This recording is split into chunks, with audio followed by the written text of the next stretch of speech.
right, we are back once again. That means it's Monday, a rare February 29th, 2016. But that means it's time for another installment of Southern Nevada Sports News, coming to you live from the Way Walker studio at VegasAllNetRadio.com. My name is Bill Miller, co-host along with Jeff Belknap.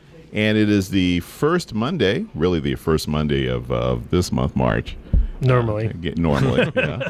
That means it's also our in-studio guest, none other than Dr. Bobby D. Donatelli. Hey, how's it going? The Orthopedic Sports Medicine Group. How you doing, Dr. Good. Bob? Very good. Yeah, and Dr. Bob, if you're just joining the show, normally he is our first Monday of every month guest to discuss not just sports injuries, but more importantly, the rehabilitation of athletes, both youth, amateur, as well as professional. And this time, we actually have a very special call-in guest, I believe, who might be on the line. Mm-hmm. And it is none other than a client of Dr. Bob, Ryan Succop of the Tennessee Titans, kicker for the Tennessee Titans. Ryan, how you doing? Hey, I'm doing great, guys. Thanks for having me on. How y'all doing? We're doing great, and thank you very much for calling. I guess it's 7 p.m. your time in South Carolina. Yes, that's correct. All right. Well, thank you very much for calling in today. We really appreciate it. And needless to say, before the show, Jeff and I had a chance to kind of look up to see what you've been up to and what you've been doing. And one thing I didn't realize, that you'd originally been drafted by my Kansas City Chiefs. They've always been my AFC team. I've got a lot of family in Kansas City. And awesome. So I had no idea, but congratulations. I appreciate that. Yeah, we had a wonderful time in Kansas City. That's a great town, and obviously they love their football there. It was a fun experience, and had a great 5 years there, and have had a really good last 2 years in Tennessee. So excited about being in Nashville now. Yeah. Well, before we and of course Dr. Bob, who's in the studio with us. Hey, Ryan. Mm-hmm. Hey, Doc, how's it going? Okay, man. And, needless to say, just to kind of give you some background, Dr. Bob, he and Dr. Bacheron volunteered their time last year for an adult semi-pro team that Jeff and I are owners of, the Vegas Lions football team. And they did an outstanding job. Without a doubt, we had the best medical staff and trainers that you also brought aboard. Than any other team, in our category of football. So, this is we bring him in once a month, just to talk about not just sports injuries, but preventative, also rehabilitation. But he mentioned that you've become a client of his, and we've also had Marquise Grissom, the former Major League Baseball player. He's been on our show as well and talked about the oohs and ahs and the good salutations. Bobby D. That's how we found out his nickname is Bobby D, by the way. Yeah, I didn't tell you that, Ryan. Yeah, I hear you. So Ryan, first of all, how did you first come about meeting Dr. Bob? Yeah, I met him actually through my agent. My agent, Joel Turner, had recommended. I guess he had some guys that have worked with him in the past, and during training camp, this going into this season, I had I'd done like a little PRP injection on my knee and was doing some things, just to try to get feeling 100%. And I just wasn't quite to where I felt exactly where I wanted to be, and so my agent had recommended I see Dr. Bob. Obviously from there, he actually came in and met me the night before a preseason game in Atlanta, and was able to identify some weaknesses that I had really quickly. I mean, I think it took us, 10, 15 minutes. I think he knew exactly what was going on, and from there was able to really help me get back to where I wanted to be, and even exceed that. Even get to where I felt stronger than I ever had been, which was awesome. Man, that is excellent. And had you, obviously without naming any names, had you, sought out some, help before you met Dr. Bob? Yeah, I mean, I think that as professional athletes, playing at the level that we do, we're always looking for any little thing, any little edge that we can get. I'm always trying to learn. I love learning. I'm going into my 8th year now, and I feel like I'm learning something new. I mean, almost on a weekly basis, and that part of it is fun. And so, anytime that you can, have a resource like Dr. Bob, you want to take full advantage of it. And he's somebody that has, I feel like has really helped me to become the player that I want to be. And he is a great resource. He gave me a lot of great information, and we've had a really good working relationship. And I'm excited about working with him, going into the future, and hopefully, doing this for a long time. So somebody that has certainly benefited my career, and I'm feel very blessed to have worked with it. Amen. Amen. I mean, that is fantastic. Thanks, Ryan. That's one really cool statistic you told me. Just from that little bit of, I say a little bit, thanks for saying I knew it was wrong in the first 10 minutes, but I did spend 2 hours with you in Atlanta. Yeah. I sort of had a good idea.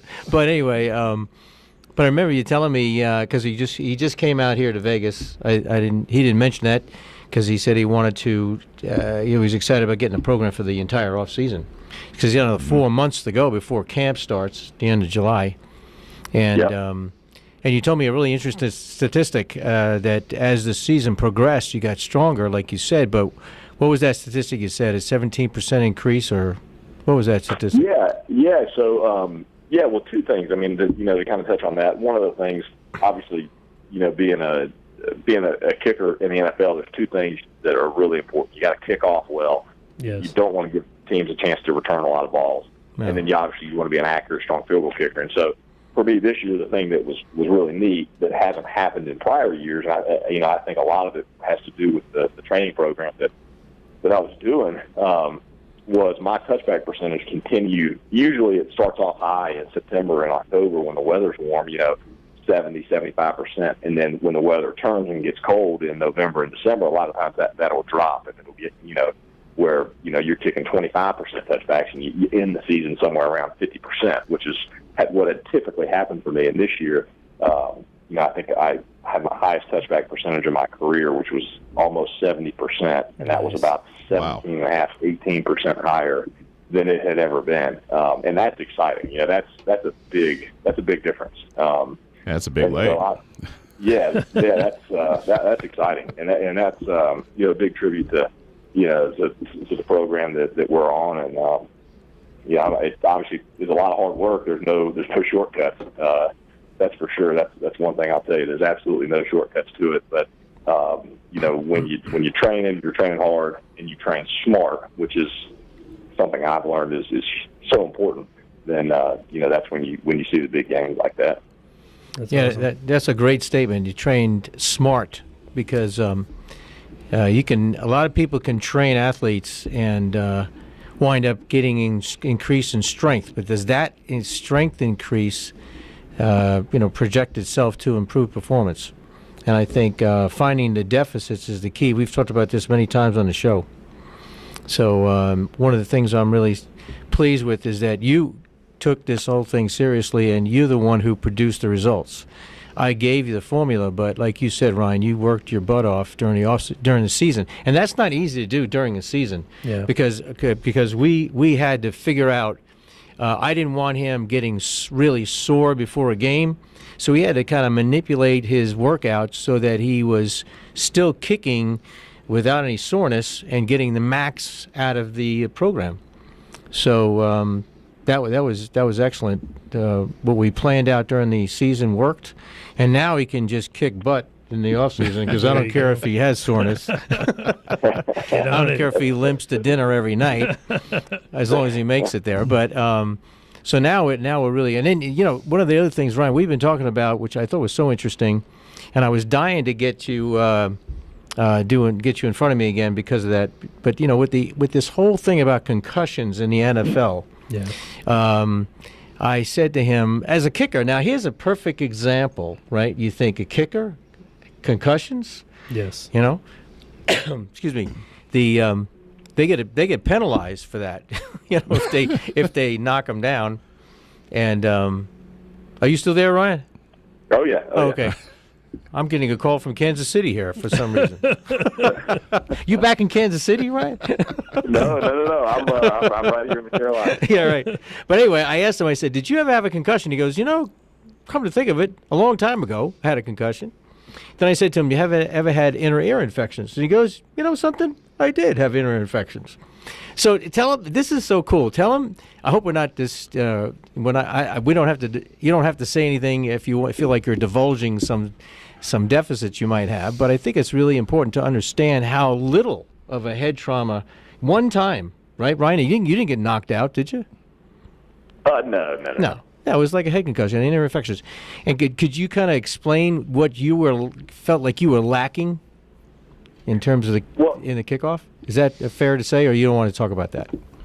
Yeah, I don't know that I was necessarily, lacking. I would Not just lacking. kinda wanna Yeah, touch, that's a good word. Yeah, I would just kind of, would want to touch on, I thought it was really cool, something that, what we did last Monday when I was out in Vegas, I just feel like, and this goes up, when I talked about it earlier, you're always kind of looking for ways to improve. Right. And I think this is one of those things that I had never been aware of. We did and Doc, you might have to help me explain this. Sure. The ocular, you might have to explain the eye test, but it basically just goes to how well you can track an object. That's right. How well you can follow it with your eyes. And that was I said that wrong. It wasn't something you were lacking. It was something that was could improve. Right. To improve your performance. And I tell you the truth, I think there's an epidemic in sports on this whole idea about concussion because it does affect this ocular function, this ocular reflex. To make it simple, there's another system that gets affected by concussions, which we've discussed it here in Vegas, which is the oculomotor system. So basically, again, I did this with Dan Ugla, Marquise Grissom, Right. and now the third sport, professional football, Dan and Ryan. Every athlete needs to be able to track the ball, track the object they're trying to hit, catch, whatever. And slight disruptions in this very fine system can cause some major problems with their performance. And I think that one of the things we identified with Ryan is that he can definitely improve in his ability. He has phenomenal vision. I mean, the guy's like Superman. He's like 2010 was X-ray vision. Wow. X-ray vision. I mean, 2010. I couldn't believe it. Nice. I said, "Are you reading that last line?" I went, "Holy jeez, that's 2010." However, when I started shaking his head like I did with Ryan and Marquise and a bunch of other athletes, All of our athletes, by the way, the Vegas Lions athletes. yeah, right. Yeah. He lost 7 levels of vision. So he went from 2010 to 2070, which is not acceptable. Definitely not acceptable. Now, because he's so talented, this is what really boggles my mind, right? He is so talented. He didn't even know that deficit was there, right? And he's still doing great, and he's playing in the NFL. Yes. You know what I'm saying? And he's got great percentages, and he's in his 8th. He's coming up in his 8th year. So I told Ryan this year we're going to make his percentage 100%. No kickoffs returns, 0. And so what we want to you try. got that, Ryan? You better be pumping those legs. Get on those squats, baby. I like it. I'll come. Well, we're not going to do that. We do that when we sit in bed. Exactly. So this is exactly what Ryan meant. Try and find something that's going to improve your performance, and athletes are looking for every single edge they can get because we're talking about millimeters. We're talking about milliseconds of a second to be able to see the ball better, and that's what we're going to try and do.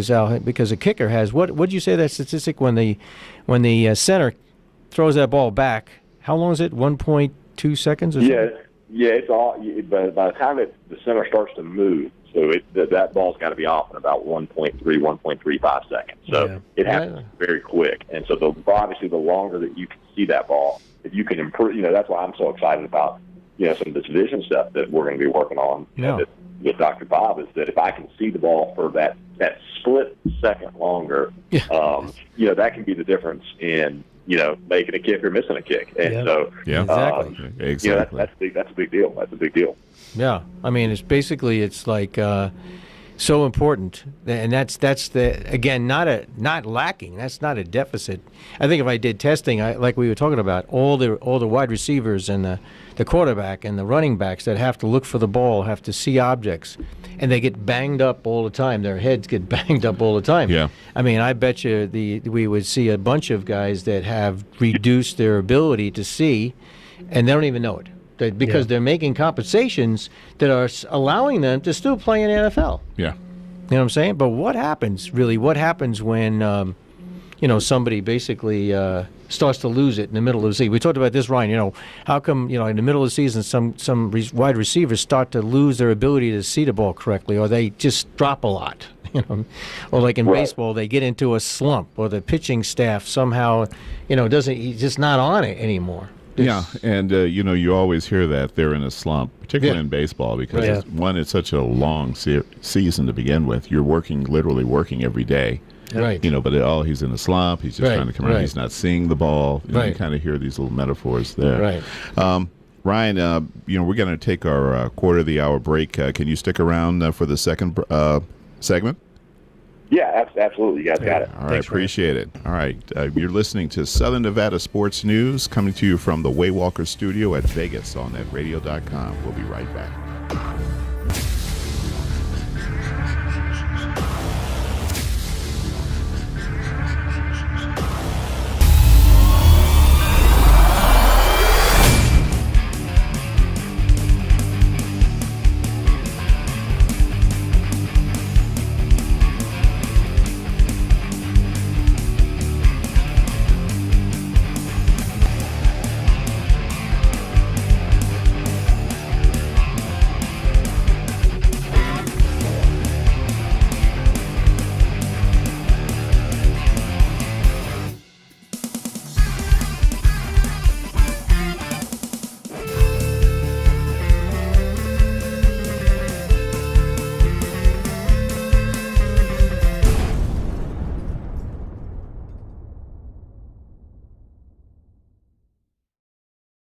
.com.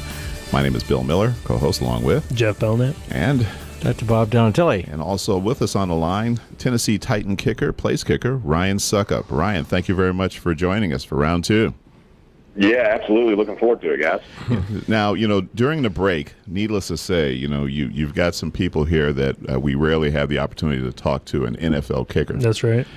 Usually the guys we're talking to, wish they were in the NFL. Or think they could be. Think they could be, and they've just, they just haven't gotten a chance, or somebody spooked them at a tryout. or they just their coach hates them. Yeah, there it is. Yeah, politics, you name it. We've heard it, but you're actually, in going into your 8th year, by the way. Congratulations on that. Because you were a journeyman who. You were tagged, and I'm not throwing anything out there that you already don't know. Obviously, you were Mr. Irrelevant for the 2009 draft. Yeah, that's right. Number 256. That's right. I was the last guy picked in the 7th round, which was, it's pretty amazing. All along, one of those things I always looked at that as a blessing. And that was all because it gave me an opportunity to kind of get my foot in the door and to do what I love to do. It gave me a chance to pursue my dream, which was to play in the NFL.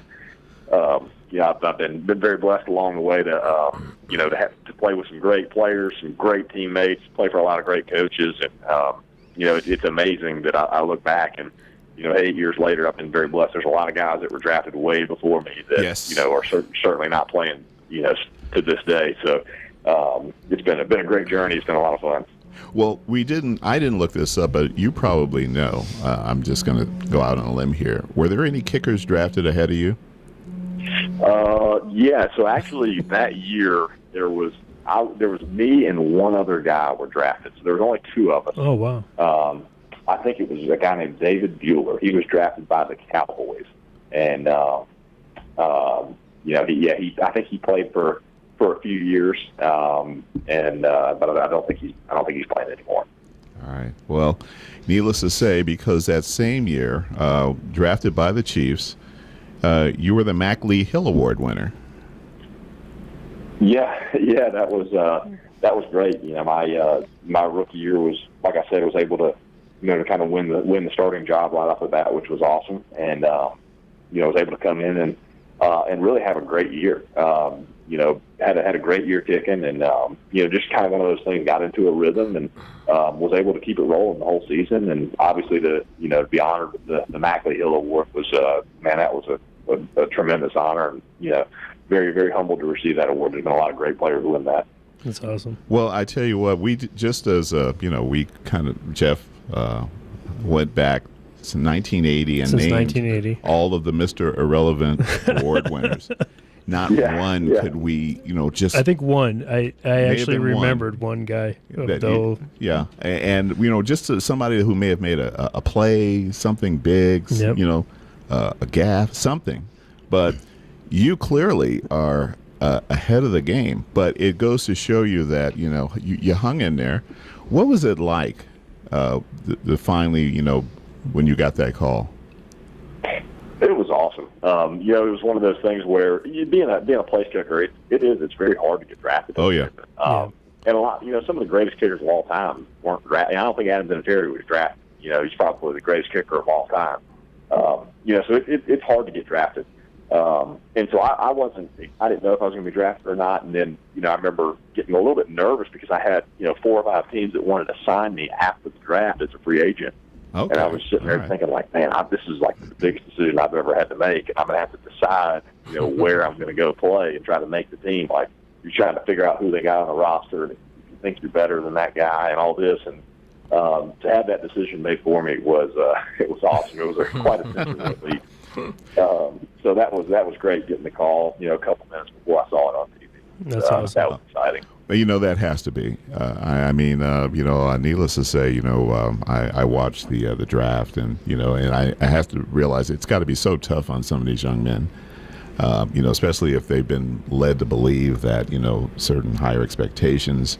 But you're absolutely right as far as kickers are concerned. It's almost like fantasy sports. Who drafts a kicker for fantasy sports unless they just make a mistake clicking a button. Round. It's like, oh God! If they're smart, they pick them up in their early rounds because they are actually point getters. Yeah. And Ryan, I have had you on my fantasy team before, just so you know. Hey, I appreciate that, guys. I appreciate that. Us kickers, we need a little love too. That's right. Kickers need love. Kickers are people too. Speaking of which, this year more than ever, spotlight has been on kickers because they moved back the extra point line. Yes, that's been huge. When you heard that was coming, how did that?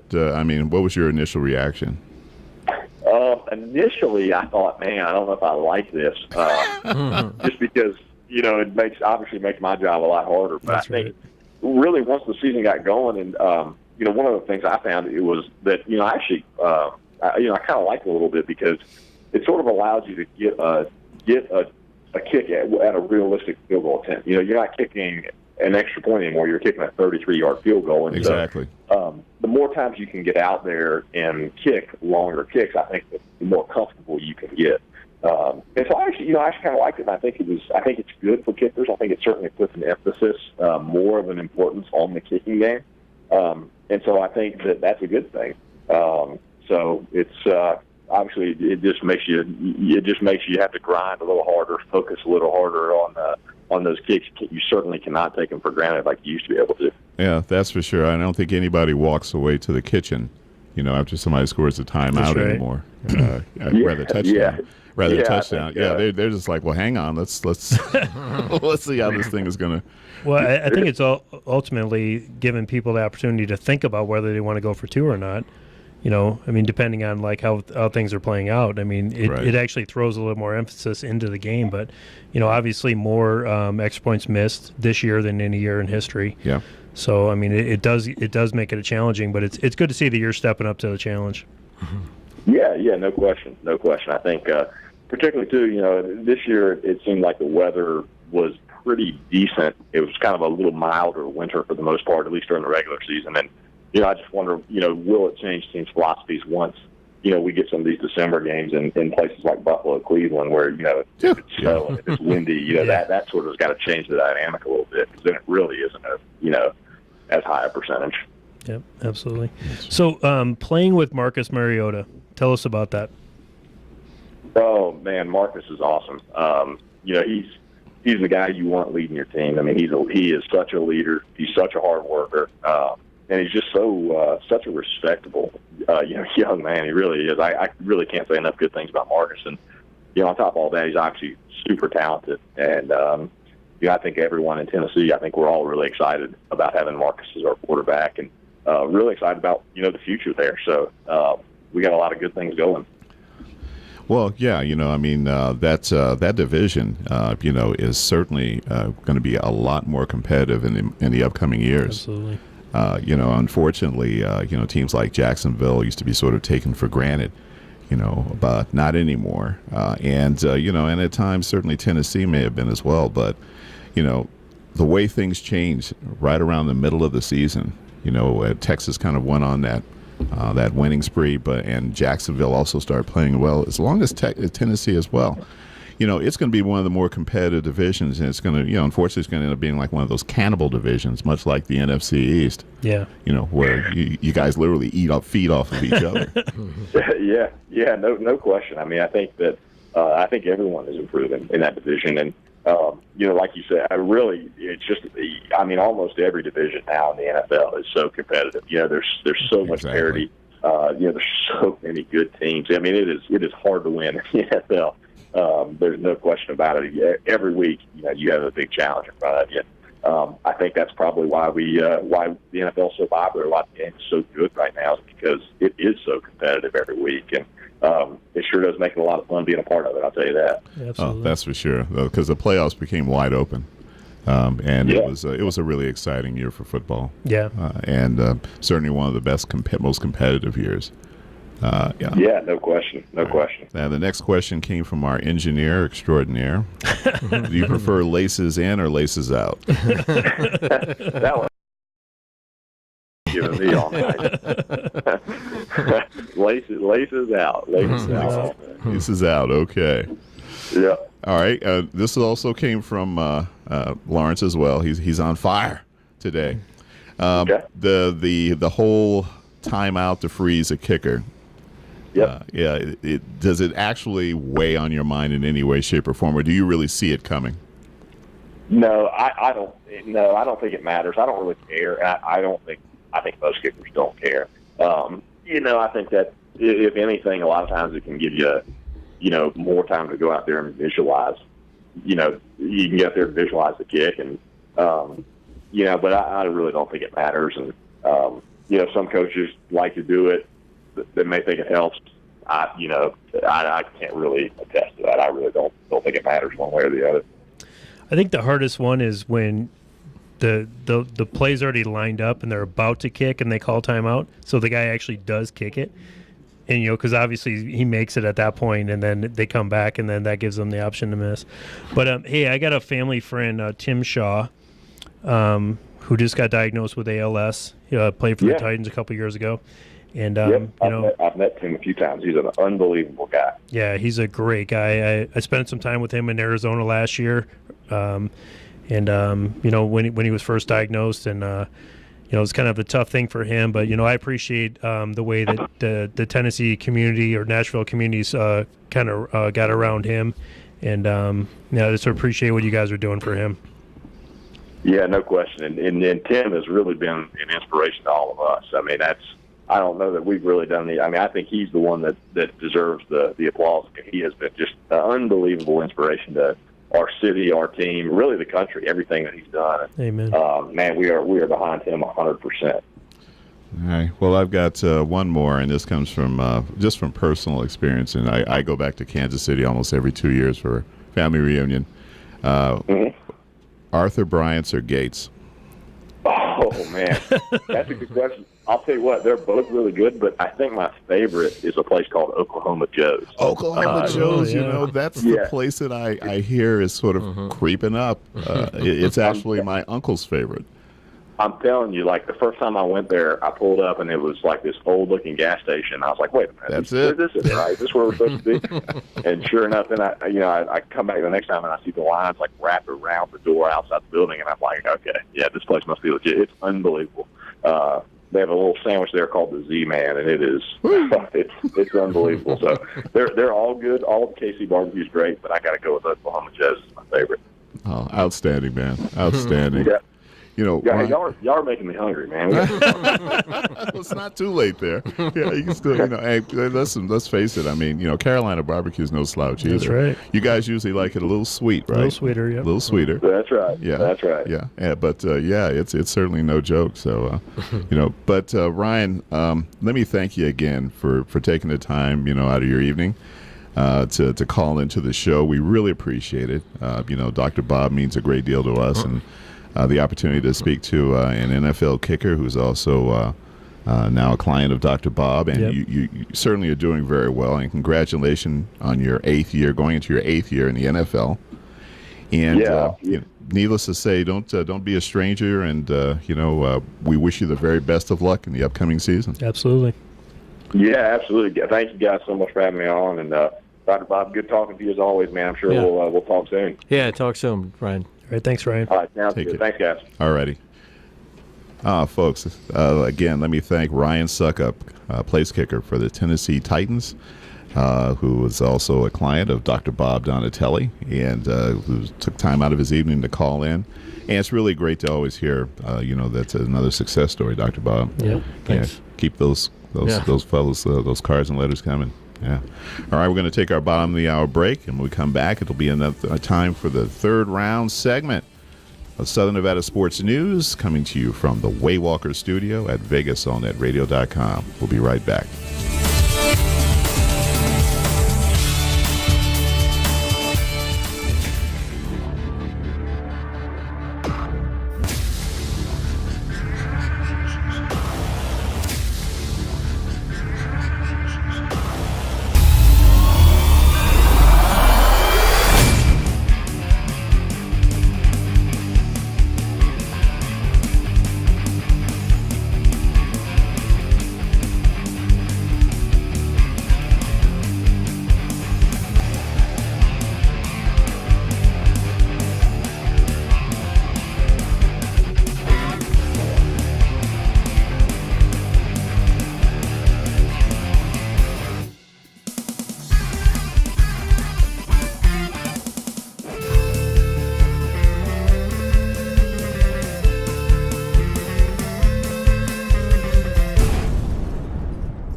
We are back.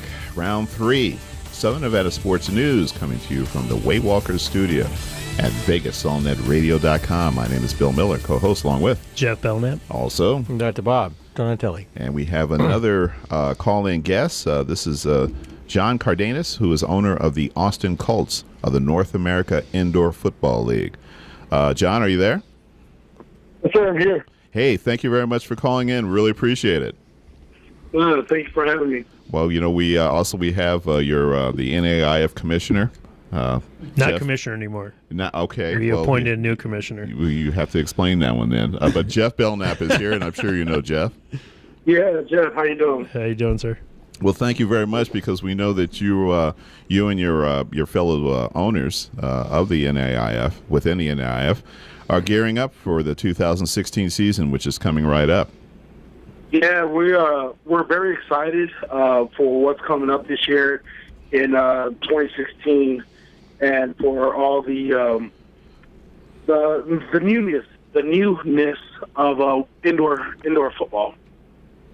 Going over to Mexico and finally breaking that barrier of having a professional international game. It's real exciting. We're looking forward to it. Well, last week we had the head coach Yep. of Jay the Anderson. Yep. Laguarez call in, and he said that they're expecting between 5,000 and 7,000 people Yep. For that opening game. Yeah, like I said, it's very exciting to.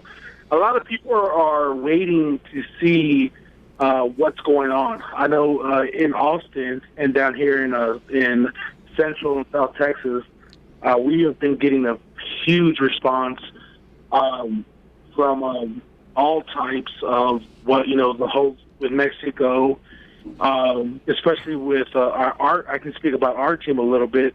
We will have a very diverse roster this year Saturday we just had our final tryout and / first day of camp. I kind of switched it up on them a little bit, surprised them like, hey, we're here to work, let's go to work. And we have probably about 4 different countries represented on our roster this year in 2016. Wow, that's amazing. That really is. And so, how did you come about owning a team in the Austin area? It's actually very funny, man. The way truly what happened was, I was approached about just working for a team, and I was working for a team at first that just didn't that couldn't fulfill its requirements. And some investors came along and they said, "Hey, we love what you're doing. Let's all put our heads together." And we took it and ran with it. So now I am the principal owner of the Austin Colts, along with one other owner right now. And so that's how actually it all started. It was just like, hey, we were working with another team. They couldn't fulfill the requirements, but with all the progress we had in that market, we just kept on going. We couldn't look back. Our phrase, our motto that we stand by is accountability. And we, the front office of the Austin Colts, all the way all the way down to our interns, it's always about accountable. You have to be accountable for your actions, your words, and that's what makes us grow. And that's what's going to make our foundation for the Austin Colts. So, you guys just had your final tryout. I mean, are you guys still looking for spots to fill for that for your 2016? We will have some open spots here and there. Right now, going into our first practice, I believe Coach Perez is working with about 26 guys right now. We want to get to 35 by the end of the week. But with that being said, we're only going to be at that high of a number for about 4 to 5 days. I've instructed Coach Perez that he needs to have a final roster of 25 by the 16th of March, because that's right before we kick off our season opener against the East Texas Timber Rattlers in Lufkin. Yeah. The good thing is that you started a little bit late, but you do have that bye week in week 1, so that's going to help you guys, prepare for a little more. I got a couple guys for you, man. Just give me a hotel. Just give me a hotel room, man. I can get a couple guys they'll beast out there for you. Hey, we have we actually had about 3 or 4 guys this weekend from the Vegas area that came out, and we have a deal with some housing that the players can come in. Now, I'm very upfront about our housing situation. The players will have to provide housing for themselves, but we are working with a staffing company that every player will have a job. Perfect. So we're not going to move everybody out, how are we going to pay them now? No, you're going to have the job. This is minor league sports, so we want to teach them, like, hey, we're going to get you to where the money's at, but you got to learn how to work for it. There you go. Well, if these guys are from the Vegas area, then you can refer them to me. But I'll let them know exactly how they can make money for themselves. I mean, Bill and I have been doing this for a long time. We have a lot of experience on, getting people jobs. I mean, where are we at, Bill? Like 200 something? At least. Guys that we've gotten jobs? Since 2013. But also, ways for them to earn their own money. And we know that that's big. They only practice 3 or 4 hours a day. And a lot of these guys like to focus on football, quote unquote. And, we can break them down pretty quick and let them know, like what the real deal is. I mean, these guys that play NFL ball, they've all been through their things. The college guys, have went and got their jobs and done whatever they need to do. So, hey, John, I just want to, openly on the air, just thank you for everything you've done in Austin. And I know that you're working hard and getting everything set up and setting up uniforms and, helmet deals and deals with the radio stations. I mean, tell us about where Austin will be, on the air coming this following season. Yes, we we are going to be with KMAX Sports. It's an internet radio station, and then we do have another deal where it'll be on AM 1200. Hopefully, we haven't finalized that deal, but we have finalized KMAX Sports, where we have live streaming of every Austin Colts game, home and away, where they can watch us live. Nice. That's excellent. And then on every Thursday night, starting March the 17th, St. Patrick's Day, we will be live with KMAC for our coaches show. And just, a weekly coaches show to tell everybody what we're doing in the organization. People can call in and talk to our coaches. We'll have special appearances and guest call-ins every week, from former VT players all the way to NFL active players. Nice. We're getting actively involved with some NFL teams to get guys back to the next level. That's our goal in the grand scheme of things. You want to get back to where the top of the mountain, you could say. And so that's what we're working on. We're going to be working with KMAX Sports, and we're glad to have been able to partner up with them, and we look forward to this season with them. Do you have anybody else you want to give any shout-outs to? Any companies that you're starting to work with, or just businesses that you're working together with right now? We would like to just say thank you first to all of Austin. Austin has been great. Regis. We office out of the Regis, and they have been so great with us, working with me, because since we do a lot with San Antonio, and hopefully with our expansion deals with moving forward in the future, they've been greatly just open arms working with us, having offices in multiple areas. So Regis is great. We would love to say thank you to Value Inn in Central Austin for they're going to be taking care of our players with great rates. Also, too, we would like to say thank you to El Tropicano Hotel, who hosted our league meetings this year. I can't wait to get in that pool. They got a great pool over there. It was a little cold the last time we were there, but they have like a little DJ area with a little barbecue area. Oh, man. It's a nice spot. We're going to have to get down there on April 24th when we have our games down there in San Antonio. Yeah. Yeah. Also, too, I would love, the list, yes, Reliable Staffing Agency. We thank you for, them. There's a list we can go on and on. Man, let's call me off guard. There's a bunch. It's okay, man. This won't be your last time on the show, I can assure you of that. That's right. Hey, John, we just want to thank you. We're going to be coming to our quarter-hour break right now. We just want to thank you for calling in. And, just keep up what you're doing. Austin Colts, ATX Colts on Facebook, Twitter, Instagram, ATX Colts. So if anyone wants to get up, on the pages and, just kind of follow them and what they're doing. We've done a lot of stuff, atxcolts.net and .com. We'll link to their page. And hey, John, we just really appreciate what you're doing, and just keep up the good work, bro. I appreciate it, and thank you for everything. And we look forward to a great season with North American Indoor Football League. Yeah, I appreciate that. Thank you very much, John. Appreciate it. Y'all have a great evening. You too. Folks, that was John Cardenas, principal owner of the Colts of the North America Indoor Football League. Come back, it'll be the fourth round, the knockout round. You're watching Southern Nevada Sports News, coming to you live from the Way Walker studio at VegasOnNetRadio.com. We'll be right back.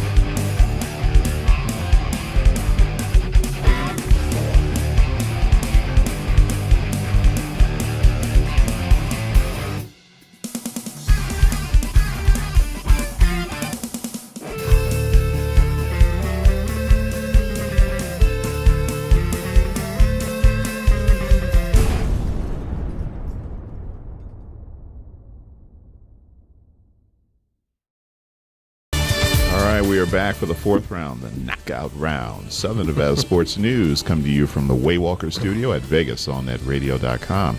My name is Bill Miller, along with Jeff Belknap, and our in-studio guest, Dr. Bob Donatelli. And Dr. Bob, first of all, thank you for having Ryan Succop call in, the place kicker for the Tennessee Titans, going into his 8th year. And Dr. Bob has been able to help him out and get him on a regimen that is going to make an already very good kicker even better. And why don't you also touch bases with us on some of the things that I don't think people were taking into consideration with regard to, I don't want to say head trauma, but for the most part, that is a result, is head trauma of a concussion. Yeah, I think we've been talking about this, but this is a great example of kickers and head trauma. You don't think of kickers with head trauma. Just like in baseball, you don't really think of head trauma like you do with some of these wide receivers got wackoed this year. Yeah. Kind of sad. But the other guy got severe penalties for doing some of those things. But, well, they're certainly exposed on field goal attempts. God. Once their leg is in the air, that's right. All bets are off. But that's true. I don't think a lot of people realize that, for most kickers, they kind of specialize in kicking after high school. Because typically, every kicker in high school is also playing something else. That's right. Especially if he's got size, tall, he might be a quarterback, might be a tight end, might be a receiver. Or a punter as well. Yep. So there's a likelihood that they may very well have had some sort of head trauma. Yeah, but again, we're not talking about the head trauma that winds up with severe brain damage. With a one-time shot, like Ryan had one concussion that he could remember. We're not talking about some of these horrible things that have happened of suicide attempts and all that kind of thing. I think we're talking about just performance issues that they don't even recognize, basically, because they're so good at compensations. Mm-hmm. Like I said, with Marquise Grissom, he was in the major leagues for 16 years. And there was a good part of those 16 years, 5 or 6 years, where he was declining in performance because of no one could figure out what was wrong with him. So these are minor things that become major things, right? Right. And so Ryan, though, I don't even know if they would have become major, but he's looking for every little edge he can get in terms of improving his statistics as a kicker. I think in order to keep your job in the NFL. Yeah. I don't care what, particularly a position that is as narrowly focused as kicking and punting. Right. You're only as good as what you've done over the last few games, and if you go into a slump as a kicker, there's a lot of guys. They're waiting for tryouts. Right. Well, and just to mention, one of the things he mentioned was that 1.3 seconds. That's now. Before that ball snapped, he needs to be going into the motion, to kick his kick. And, just a 0.2 seconds in that instance is missing or making the field goal. So, what you're doing with him in the hand-eye, or I shouldn't say hand-eye, but the eye coordination of that is really huge. Because that's helping him, focus on a particular spot. Like you said, I would like to pick up the ball quicker. That's what he said. Yeah. I don't feel like now there's an athlete really in tune, right, to what he's doing. Sure. I'd like to pick up the ball quicker. I said, what do you mean? He said, well, when the center snaps the ball, I want to pick that thing right up, because I think one of the kickers on the team this year was saying Enrique Leyva. Yeah, you were saying, I think he doesn't start his motion quickly enough. Yeah. Right. He delayed too much, right? And so I don't know if that's the case with Ryan, but he just demonstrated. He just talked to me, and I said, well, let's see if you can, while your head is bobbing up and down, and there's only a couple of steps before you kick. And sure enough, we saw some issues, and he's all excited about this whole program we put together to help us balance. His balance was off a little bit too. Well, the one thing that people never really take into consideration, especially with a kicker, is there's actually 3 processes. There's the snapper, the holder, and then the kicker. Right. Yeah. So if the snap is high, the kicker really needs to identify with that immediately, because then he can actually, make his motion, different in order to give that snapper an opportunity. Because if not, he just comes in there hot, on a regular low kick, then he's going to miss the kick also. But then of course the snapper needs to turn the laces. We now know you've that. got these guys coming into you at Mach 2. These guys are balls out. Yeah. And the other interesting thing Ryan said is that he focuses on maybe a small part of the the football that's like a baseball. That's about the size he focuses on. Right. And so be able to that's that final gaze. To be able to stay on that focus spot, see the detail of the ball, clearly see the ball while you're taking a couple of bouncing steps towards it is critical. Yeah, and that's huge. if you lose that capability, you can't just practice it over and over and over again if you don't have. Right, a cameraman can't be great if he has a shitty a lousy You can camera. say that. I can say shitty. If he has a shitty camera, if the lens doesn't focus correctly, then you just take lousy pictures. Yeah. Right. Well, the one thing we didn't mention or ask Ryan is, does he do camps? I mean, does he do camps with kids or? Oh, I don't know. We didn't even talk about. I'm sure he does. The guy's like we need to get him out to Vegas Yeah. to do a camp. That'd be a lot of fun. Maybe next season. Absolutely. And you Give know, him a heads up. In thinking about 8 years, I'm a Lions fan. Jason Hansen, huge. He had a 15-year, 16-year career. Before that, Eddie Murray. I mean, they've literally had 2 kickers in the last 30 years. Yeah. In Detroit. That's amazing. Which is like really huge. But kickers can last. Oh, yeah. Janikowski. I mean, how long has he been around? 12, 13 years. Yeah. And still does booting Even the crap with out his, of the ball. off the field habits. Yeah, even Yeah. with his drinking vodka at halftime. Yeah. No, I don't know. I don't know either, but yeah. Well, listen, Dr. Bob, thank you very much again Thanks, for Bob. coming Yeah, in. no problem. Appreciate Bobby it. D. Yes. Bobby D, we always appreciate having you in. Folks, thank you for joining us this week, and join us next week. It'll be technically the 1st March, but we're going to call it the 2nd March. Yep. Next Monday, another installment of Southern Nevada Sports News coming to you from the Way Walker Studio at VegasOnNetRadio.com. Thank you much, and have a great day. God bless.